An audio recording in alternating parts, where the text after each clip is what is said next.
Pátria, família. Sejam bem-vindos a todos os nossos patriotas intervencionistas. Estamos aí mais de 100 pessoas na live no Facebook. Depois essa live vai para o YouTube. Gente, eu não comecei ainda a fazer as lives pelo YouTube. Muita gente está perguntando, porque eu estou fazendo as minhas lives pelo celular.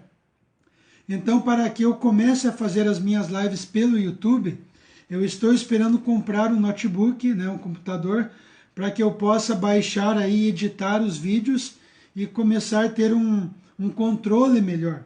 Por isso que eu não comecei a fazer as minhas lives direto ao vivo pelo YouTube. Então eu faço pelo Facebook e depois mando para o YouTube.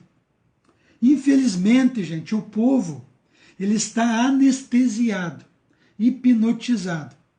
O povo ele não acredita que exista uma engenharia social mundial para controlar toda a humanidade. Então, o ponto hoje que nós vemos que o povo não está indo para a frente dos quartéis, para as ruas, é que o povo está hipnotizado. O povo não acredita que exista uma engenharia social para controlar a humanidade.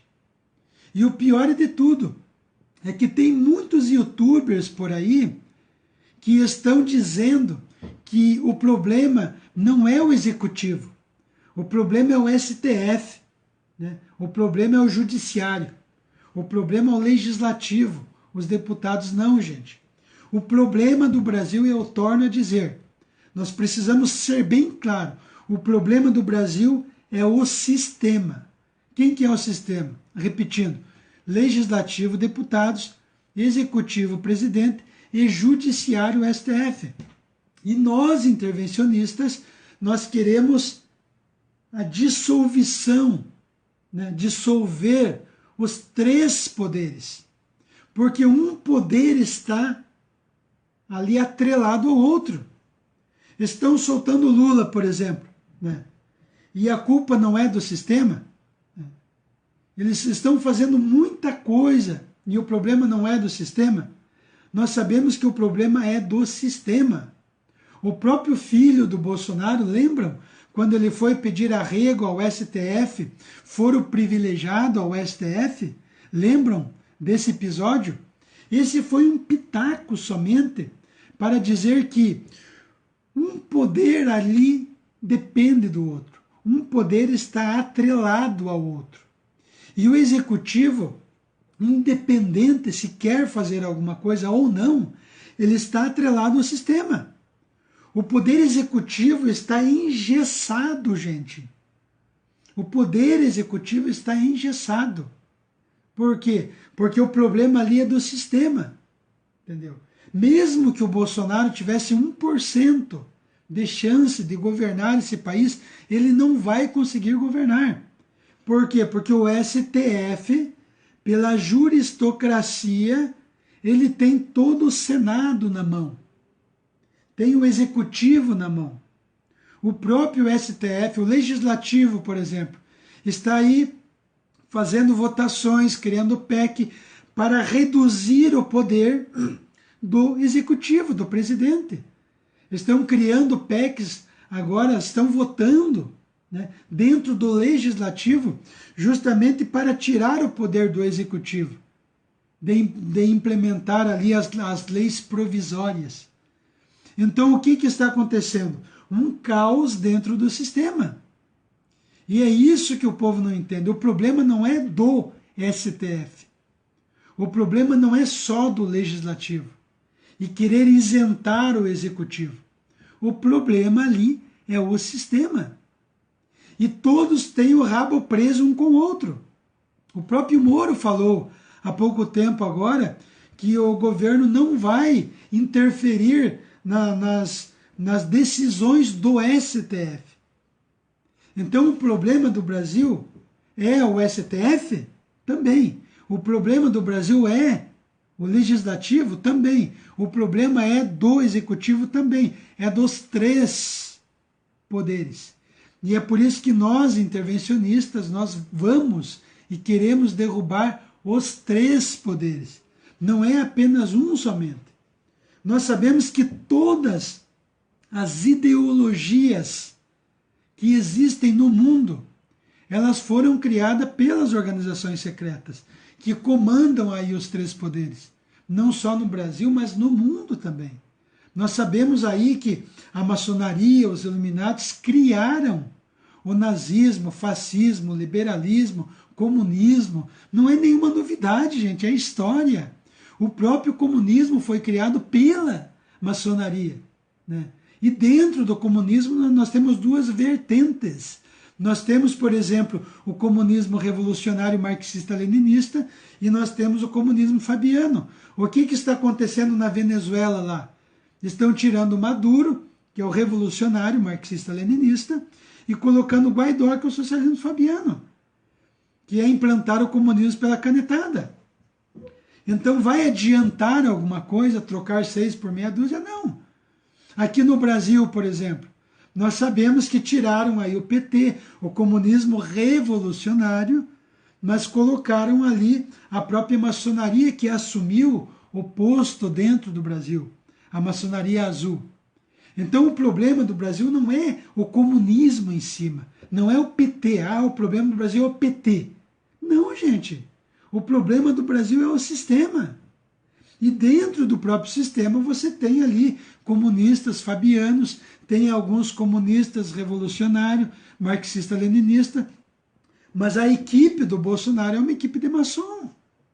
É isso que é um ponto. Então nós temos que entender que o problema do Brasil não é só o comunismo, é também a maçonaria, são as organizações secretas. E é por isso que tem muitos youtubers que não estão entendendo isso hoje. E se estão entendendo, são mais canalhas que essas organizações secretas. Porque o problema do Brasil não é o comunismo revolucionário, o PT. É um dos problemas, mas o problema é a maçonaria. Até tem algumas perguntas aqui, que quando eu fiz depois no Facebook, para quem quisesse fazer algumas perguntas, que eu iria responder. Então tem algumas perguntas ali que eu vou entrar um pouco na questão da maçonaria, porque não tem como fugir do assunto, entendeu? São temas que estão interligados entre si. Então, em algum momento, nós vamos ter que voltar a falar da maçonaria, da nova ordem mundial e etc. Então, nós, intervencionistas, nós estamos lutando pelo artigo 1º, todo o poder emana do povo, e não o artigo 142, que é do próprio sistema. A Rosinha Brilhante perguntou o seguinte: qual a sua opinião sobre a intervenção militar por parte dos bons que ainda resta? Bom, nós sabemos o seguinte: houve uma cooptação de todas as instituições da cúpula. O que nós temos que entender, por exemplo, é por que houve uma intervenção militar em 1964. Porque, veja bem, nós tínhamos o apoio da mídia televisiva, que era a Rede Globo, porque a Rede Globo ela surgiu aí oficialmente em 1965. Então nós tínhamos o apoio da Rede Globo. Nós tínhamos o apoio da Igreja Católica e de todas as instituições, porque ainda as instituições não haviam sido aparelhadas. É esse o ponto. Nós tínhamos o comunismo revolucionário no Brasil, mas todas as instituições ainda não estavam aparelhadas. Por exemplo, a Rede Globo estava brigando por uma concessão de TV desde 1957. Ela só conseguiu a concessão da Globo como a primeira TV no Brasil em 1965, com o Roberto Marinho. Entende? Então não havia o aparelhamento. Então a Rede Globo ali ela fez um acordo com os militares, em 65, e então teve o apoio da mídia, da Rede Globo, porque ela conseguiu a concessão. Por que nós tínhamos o apoio da Igreja Católica? Porque ainda no Brasil nós não tínhamos o aparelhamento, a infiltração do comunismo dentro da Igreja Católica de uma forma grotesca. Por exemplo, a CNBB ela foi criada em 1952, né, por comunistas, porque lá no ano de 1930 foi infiltrado muitos comunistas dentro da Igreja Católica. E em 1940 começam os abusos litúrgicos dentro da Igreja Católica, e então começa aí no Brasil a surgir bispos da teologia da libertação, que a teologia da libertação nada mais é do que o comunismo, de uma forma aí camuflada, de levar o evangelho de uma forma política pelo âmbito marxista, né, de uma forma aí revolucionária dentro de um contexto político. Então esses bispos que foram se formando comunistas dentro da Igreja Católica, eles criaram a CNBB em 1952. Então por isso que ali ainda a Igreja Católica não tinha, os militares não tinham ali ainda esse problema da infiltração em todas as instituições. Só lembrando aqui, para não fugir do assunto, que a CNBB não é a Igreja Católica. Ela se infiltrou dentro da Igreja Católica, é uma organização dentro da Igreja Católica, mas não é a Igreja Católica. Só para não entrar no âmbito aqui. Mas para você entender que hoje, não em 64, toda a mídia televisiva foi aparelhada ao comunismo, à maçonaria. Ali todo a CNBB dentro da Igreja Católica foi ali se envolvendo, aparelhada ao comunismo, à maçonaria. As instituições, as universidades, por exemplo, os sindicatos, todo aparelhado. Entendeu? Então hoje, a Rosinha pergunta, mas qual a sua opinião sobre a intervenção por parte dos bons? Ainda resta? A cúpula das instituições está corrompida. Das Forças Armadas, por exemplo, nós sabemos que o Pujol é maçom. Ele fez um vídeo há pouco tempo se declarando aí maçom, agradecendo a maçonaria. Então a cúpula das Forças Armadas já era. Já era. Esqueça, uma intervenção de cima ela não virá. Ela não vai vir. Mas as tropas das Forças Armadas não estão corrompidas. Por quê? Porque a maçonaria, as organizações secretas, elas não conseguem corromper toda uma corporação. Então ela faz o quê? Ela coopta apenas as lideranças. Por exemplo, dentro da Igreja Católica você pega ali a CNBB. Dentro da mídia você pega a Globo, a SBT, Record, etc. Dentro das universidades você pega a diretoria, né? Você pega ali os comandantes ali, né, dentro das universidades, né, uma grande parte dos professores, e você faz uma cooptação. Você pega os caminhoneiros, por exemplo, você coopta ali uma liderança ali e você consegue fazer um aparelhamento de todas as instituições. Então o que nós precisamos entender é que todo o poder emana do povo. O povo tem o poder soberano. Então independe se lá em cima eles querem fazer ou não uma intervenção militar, porque eles não vão fazer. É por isso que nós lutamos pela insurgência dentro das tropas e juntamente com uma insurgência popular, através de nós intervencionistas que já entendemos a situação do Brasil e do mundo. Esse é o ponto. Então, respondendo também a Mirna Trizino Albari, tudo bom? O meu questionamento, se podemos confiar em algum militar? A cúpula não, eu não acredito. Pode ter algum ali camuflado, né, que não está se revelando por medo de ser expulso ou ser tirado, mas a verdade é que dentro da cúpula das Forças Armadas, hoje, é tudo indicação, não é mérito. Há um tempo atrás era mérito, mas hoje é indicação. Se você é da maçonaria, se você é comunista, então você é indicado para o cargo. Esse é o ponto. Então nós não podemos confiar na cúpula, mas nós podemos confiar nas tropas que não foram corrompidas. Esse é o ponto. A Vilma também pergunta o seguinte: que dia o exército brasileiro vai salvar os brasileiros? É difícil nós estipularmos um dia, porque depende do desdobramento dos acontecimentos nas ruas.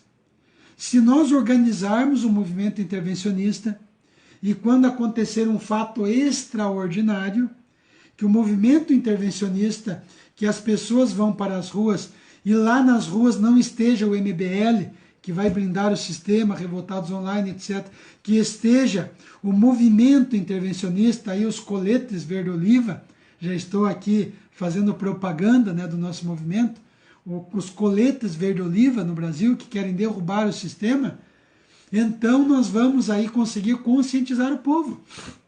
Nós já estamos fazendo esse trabalho, mas nós vamos fazer nas ruas também, estando lá nas ruas, com caixa de som, falando sobre o que é a maçonaria, o que é a organização mundial aí, a nova ordem mundial, e etc. Então esse é o ponto. Né? Castro Tel Castro. Né? Você ainda acredita que seja possível acontecer? Claro, por uma questão de necessidade, gente. De necessidade. Vai chegar um momento, não só no Brasil, mas no mundo, em que a humanidade vai ser chipada.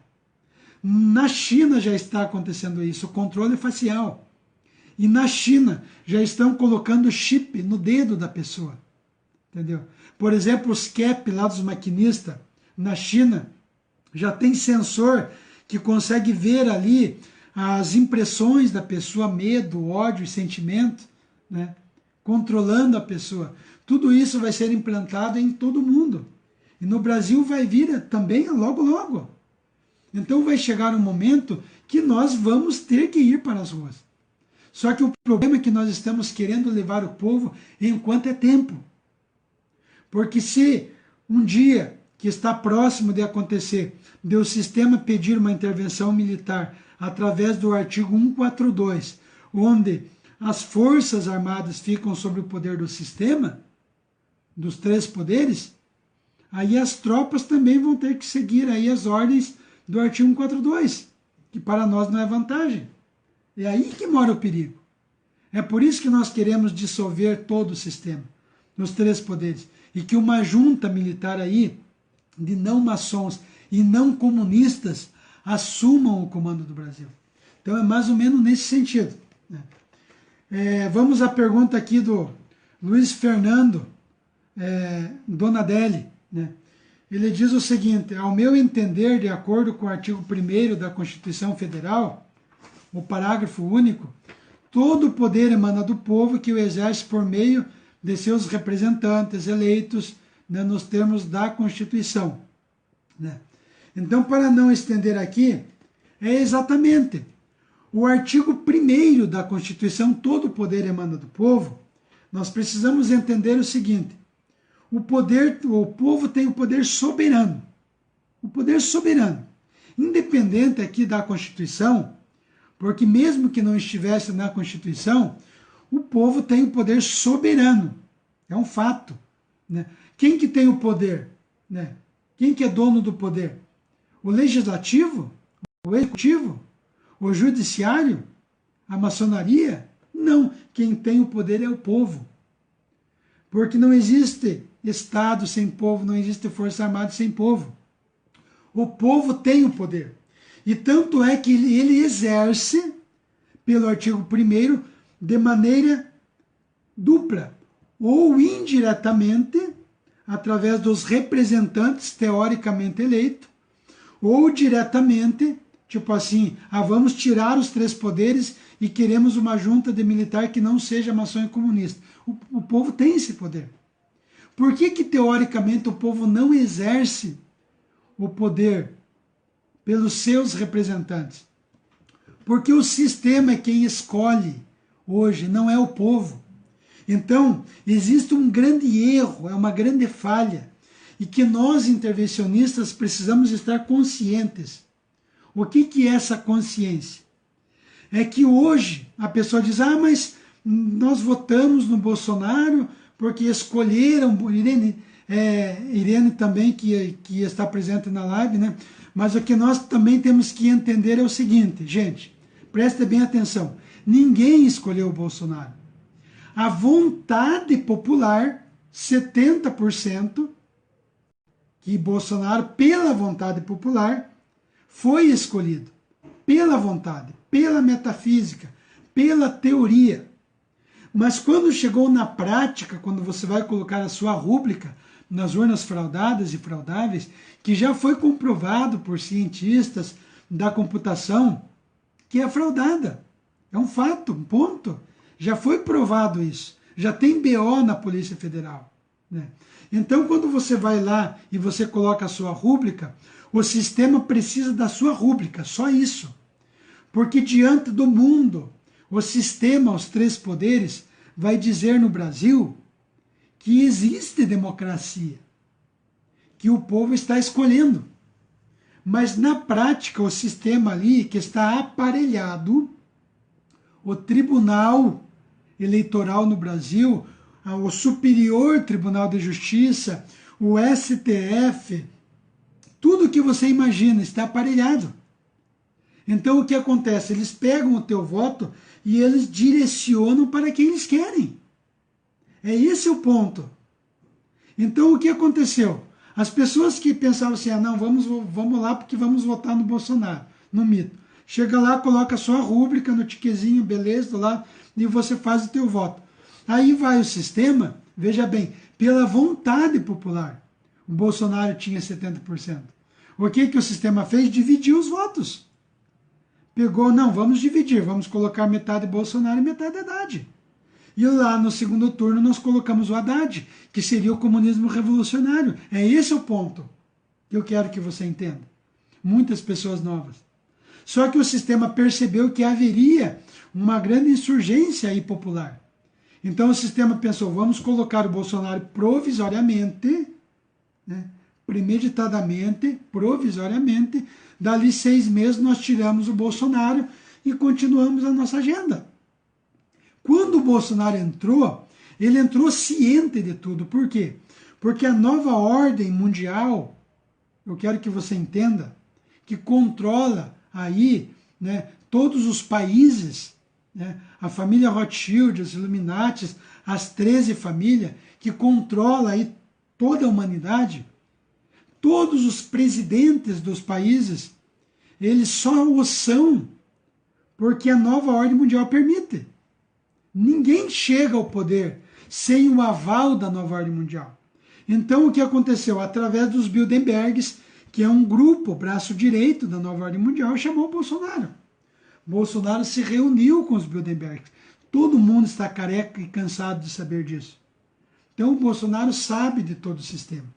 Ele até pode tentar fazer alguma coisa, mas não vai conseguir. Porque está engessado. Entende? E é isso.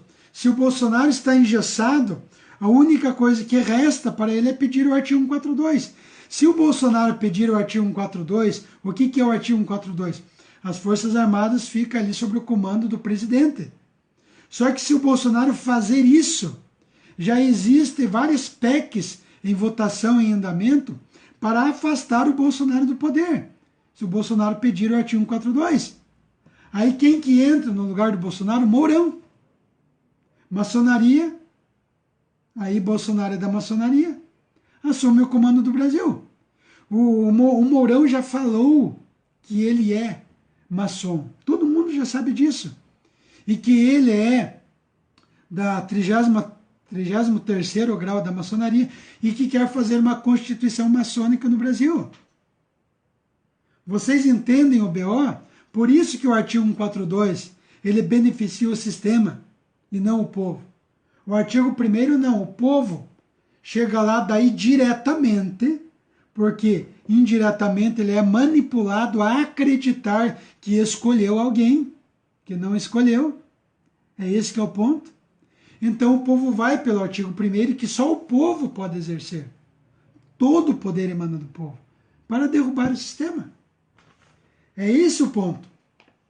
O Jerônimo, por exemplo, Vieira Filho, ele pergunta como intervir com 2/3 do eleitorado referendando as urnas fraudadas.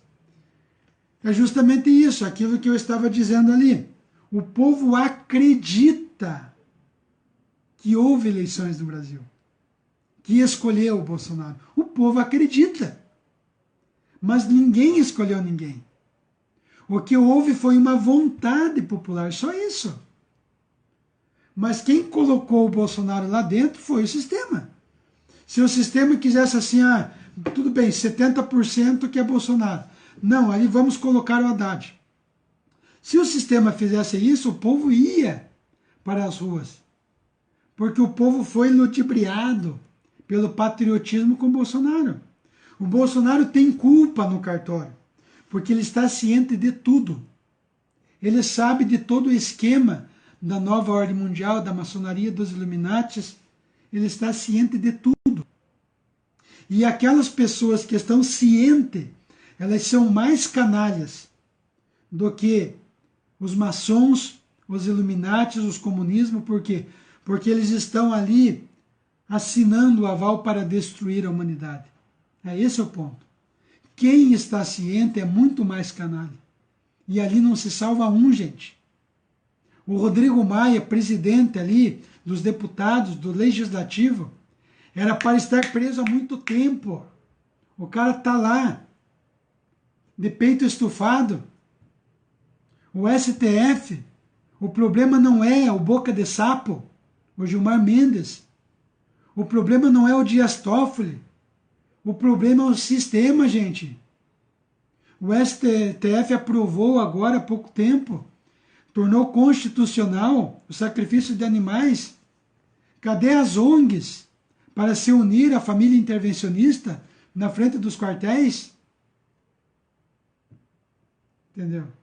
É essa a indignação. O povo está dormindo. E Deus não escolhe hoje quem está lá em cima para derrubar o sistema. Ele escolhe pessoas simples, porque todas as instituições já foram aparelhadas. Infelizmente, hoje, nós não podemos esperar nada das instituições do Brasil. Não espere que a Globo vai fazer alguma coisa por você. Não espere que a CNBB vá fazer alguma coisa por você. Não espere que as universidades vai fazer alguma coisa por você. Não espere que os sindicatos vão fazer alguma coisa por você. Ou você, ou eu, nós vamos para a frente dos quartéis, para as ruas, derrubar o sistema, ou já era. É simples assim. A Sueli Salazar, por exemplo, pergunta, se o povo não for às ruas, como não vai, né? Que chance nós temos de uma intervenção militar? Então, para que haja uma intervenção, uma insurgência das tropas dentro das Forças Armadas, é preciso haver uma insurgência popular. As tropas não vão fazer uma insurgência sozinhas para salvar o povo brasileiro. Por quê? Porque as Forças Armadas precisam do apoio do povo.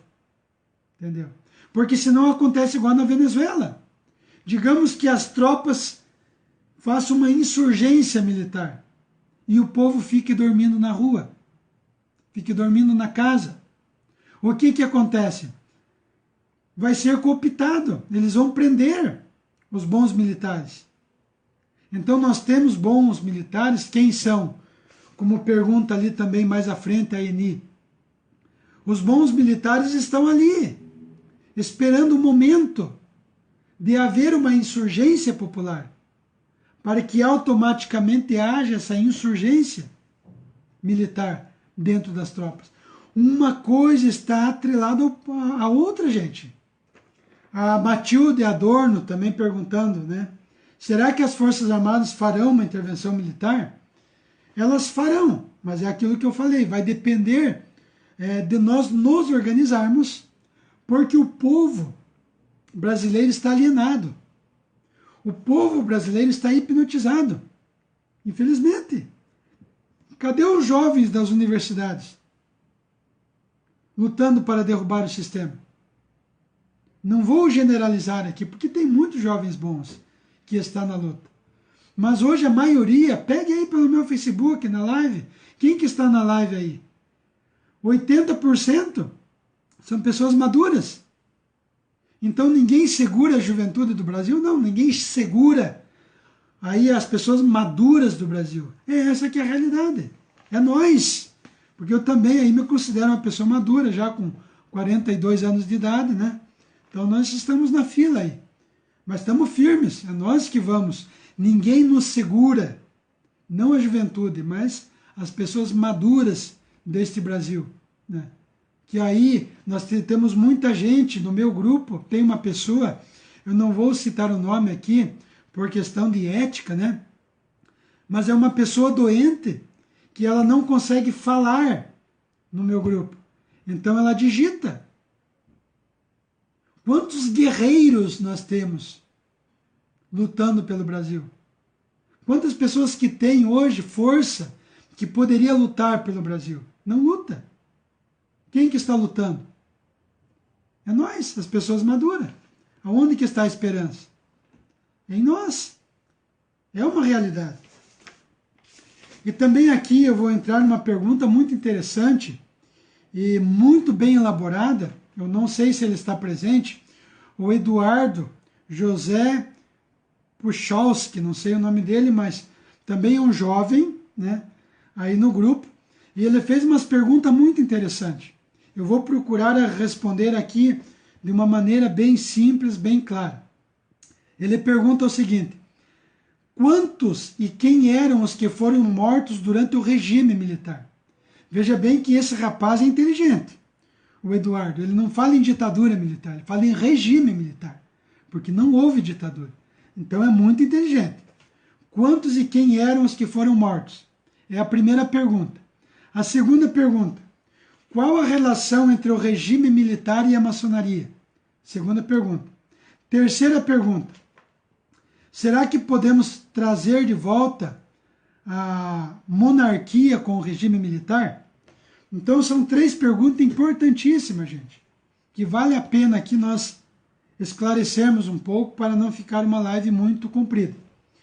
Quantos e quem eram os que foram mortos? Nós sabemos que com a guerrilha no Brasil, o comunismo revolucionário, marxista-leninista, nós sabemos que uma média aí de 500 e 600 pessoas foram mortas naquela época. Só que a maioria dessas pessoas, se você colocar no Google, pessoas mortas no regime militar, ali no Google, na primeira página já vai aparecer ali o Wikipédia, né? Só que o Wikipédia ele vai falar de ditadura, mas ele vai colocar o nome das pessoas e quem eram as pessoas que foram mortas. A maioria das pessoas foram um grupo de guerrilheiros que faziam parte da Vila Campesina, que faziam parte aí da ALN, né? Aliança da Libertação Nacional, alguma coisa assim, né? Então, a maioria das pessoas que foram mortas foram comunistas, foram vagabundos, que queriam implantar o comunismo no Brasil, fazer uma nova China no Brasil. Entendeu? Então, quem foram mortos naquela época foram essas pessoas, né? Agora, se vocês me perguntarem quantas pessoas o comunismo matou de 1917 com Lenin a 1989, mais ou menos mais de 300 milhões de pessoas. Perceberam a diferença? Então é esse o ponto. E ele pergunta assim, qual a relação do regime militar e a maçonaria? Então nós precisamos entender o seguinte: a maçonaria ela surgiu com dois propósitos em 1717, de destruir as monarquias e destruir a religião. Destruir a monarquia, porque a monarquia ali ela tinha o poder absoluto, o centro do poder. E destruir a religião, naquela época, a religião católica, né? Para se criar também uma única religião, a luciferiana. Esse é o ponto. Então esse era o objetivo. Destruir as monarquias para tomar o poder e criar no mundo uma república universal maçônica. Isso é história, gente, isso é fato. Quem não entendeu isso, não entendeu nada de história. Então a maçonaria surgiu com esse propósito, de criar uma nova ordem mundial, uma república universal maçônica, que hoje, traduzindo em miúdos, é a nova ordem mundial. Então o que aconteceu? A maçonaria na França criou ali a Revolução Francesa, Na época, José Bonifácio, do Brasil, ele estava presente na Revolução Francesa, lá. Ele viu tudo com os olhos. E era maçom. O Dom João VI não era maçom. Tanto é que ele escreveu vários alvarás em Portugal, condenando as organizações secretas, que seria a maçonaria. Ele escreveu vários alvarás em 1818. No Brasil, o Dom Pedro I, filho de Dom João VI, era maçom. E ele traiu o seu pai. Ele pegou o Brasil em 1822, tornando aí um Brasil império, porque até então o Brasil fazia parte do Reino de Portugal. O Brasil não era colônia de Portugal. Ele fazia parte do Reino de Portugal. Entendeu?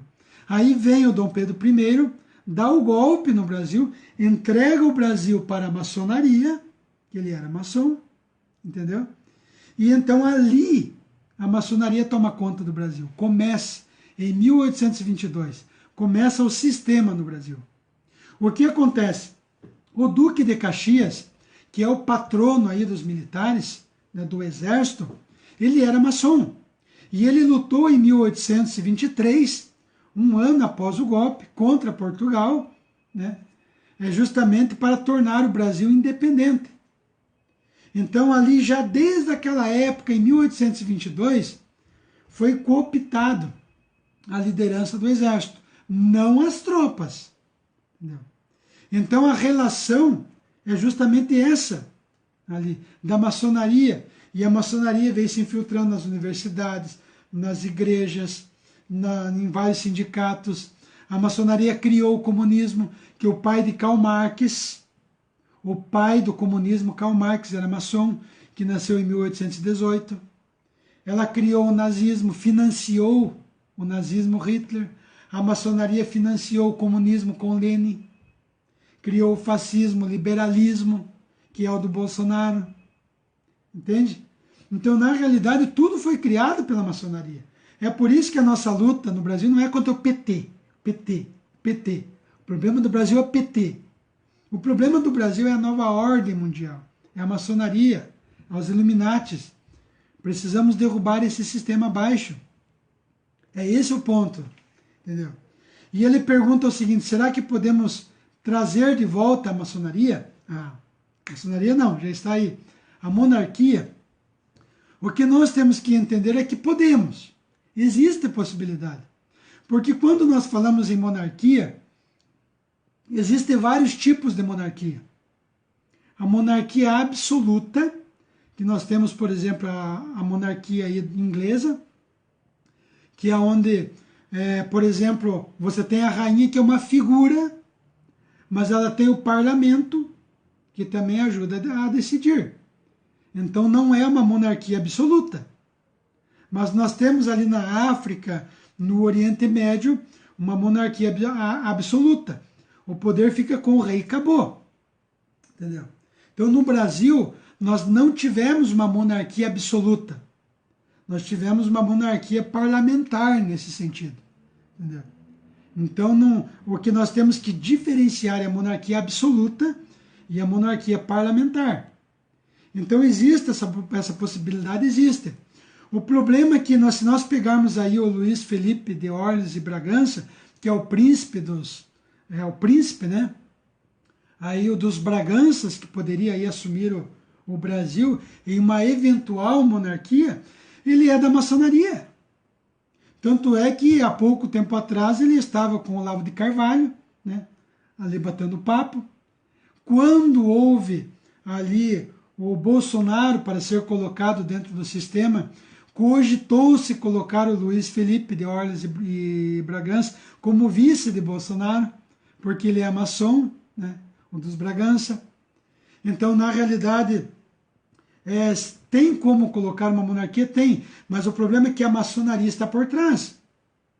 Então, se for para colocar aí, teoricamente, gente, eu não sou monarquista, eu estou colocando conhecimento, é diferente. Mas se for para colocar uma monarquia, seria através da família real de Avis. E que não seja de maçons e comunistas. Porque nós sabemos que os Braganças hoje são maçom. O Dom Pedro I, por exemplo, era maçom. O Dom João VI não era maçom. Mas quem que vai ter peito para bater na maçonaria? No comunismo. No comunismo até tem, porque a própria maçonaria que criou o comunismo ali está batendo no comunismo, né? Como um saco de pancada. Nós temos dentro do comunismo ali as duas vertentes, o comunismo revolucionário marxista-leninista e o socialismo fabiano na Venezuela. Estão tirando Maduro, que é o revolucionário marxista-leninista, e colocando Guaidó para implantar o comunismo pela canetada. Adianta? É trocar 6 por meia dúzia. Aqui no Brasil a mesma coisa. Tirou o seu PT, o comunismo revolucionário, colocou aí a maçonaria azul, os banqueiros com Bolsonaro. Está adiantando alguma coisa? Os portos, aeroportos já foi entregue para a nova ordem mundial. Você está sabendo disso? Você está sabendo que a base de Alcântara foi entregue para a nova ordem mundial? Ah, foi entregue para os Estados Unidos. Que trabalha para quem? Para a nova ordem mundial. Não o povo, o governo. É isso que eu deixo claro. A China entrega para a nova ordem mundial. Entendeu? O sistema no Brasil trabalha para a nova ordem mundial. Legislativo, executivo e judiciário. Então é esse o ponto. Então existe a possibilidade, existe, mas é muito complexo. Lembrando que em 1993 foi feito um plebiscito no Brasil para que o povo escolhesse se queria república ou monarquia. O que aconteceu? Eles foram lá, fizeram um monte de cambalacho e escolheram a república. Por quê? Porque a maçonaria escolheu a república, não o povo. Então tem muita coisa aí que o povo não sabe, que a coisa é muito mais complexa do que nós possamos imaginar. As pessoas olham o problema do Brasil assim, ó. Tá vendo? Olha o problema político do Brasil, da previdência, o problema. Gente, a gente cansa de falar. O Brasil é rico. O Brasil não precisa de previdência. Existe um propósito no Brasil de controlar o povo. E para controlar o povo, você precisa escravizar o povo. Porque pense, se você der educação, saúde, um monte de coisa, o que vai acontecer? O povo vai entender o que está acontecendo e vai derrubar o sistema. Então o sistema não vai dar um tiro no próprio pé. Entendeu? Então a vantagem é deixar tudo como que está, de mal a pior. Que o brasileiro ganhe R$1.000 por mês, que pague aí a metade do seu salário de imposto, que passe fome. O que aconteceu na União Soviética? Era o que o Daniel, ele estava falando lá do Cruzada pela Liberdade. Né? Que o que aconteceu na União Soviética? Eles tiraram aí, desarmaram o povo, tiraram a alimentação do povo, tiraram o emprego do povo, e o povo estava só pele e osso, gente. Não tinha mais força para lutar. E é isso que eles querem fazer no Brasil. Tornar um povo escravo para que o povo não tenha mais força de lutar. Então você vai para a frente dos quartéis e para as ruas quando? Quando você perder o seu emprego? Quando você não tiver mais o feijão e arroz na panela? Aí você vai para as ruas? Quando você não tiver força para lutar, você vai para as ruas? Entende? Nós, intervencionistas, estamos indo para as ruas por quê? Porque nós temos força para lutar. Hoje, amanhã e depois de amanhã. Na Venezuela, o povo não tem força para lutar. É por isso que tudo que a nova ordem mundial colocar lá, eles vão aceitar. Se colocar o Guaidó, que é o socialismo fabiano, o comunismo fabiano, o povo vai aceitar. Porque o povo não tem mais força para lutar lá. Entendeu? Aí vai o Guaidó lá e entrega a Venezuela para a nova ordem mundial. É o que vai acontecer no Brasil. Quando você perder o teu emprego, quando você perder aí tudo, estiver passando fome. Gente, essa é uma realidade. E é isso que nós precisamos entender. É por isso que eu peço que você compartilhe, no seu grupo, na sua página, para levar esse conhecimento ao povo. É essa a realidade.